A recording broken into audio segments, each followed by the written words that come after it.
Hej bloggen. Nu sitter jag här och lyssnar på musik och sådär. Så jag är nyss klar. De andra åkte till Biltema i förväg. Jag vet inte vad de skulle göra. Det spelar ingen när de var klara ska vi åka på Grönan. Så ja. Men dagens outfit består av också helt vanliga jeans. Så med rosa linne från H&M, så 50 spänn. Och så tjock tröja. Jag vet faktiskt inte, det var ingen affär, det var ett såhär tält i Vinneråker, där något outfit. 200.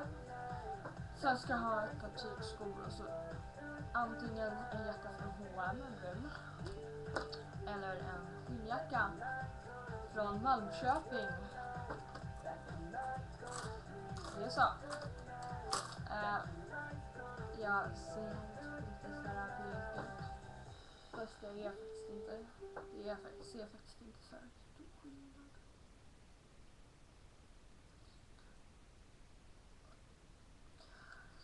Ja, men jag hoppas ni har en superbra dag, för det kommer jag ha. Och jag ser imorgon åker jag väl säkert till Grönan igen med Becky. Jag vet faktiskt inte vad vi skulle gå på den här McDonald's. Nej. Vänta. Jag fick att det känns som Malin är hemma. Hon hade köpt någonting till mig. Det var urgulligt. Jag köpte ingenting till henne, men det var svindyrt, jag lovar. Oh my god. Fast jag åkte till Tallinn dock, hon åkte till Riga. Men nu ska jag fixa mig lite till innan de ringer. Ut persiennerna. Och städa lite kanske. Ja, men vi får se. Ni får ha det så jättebra. Puss.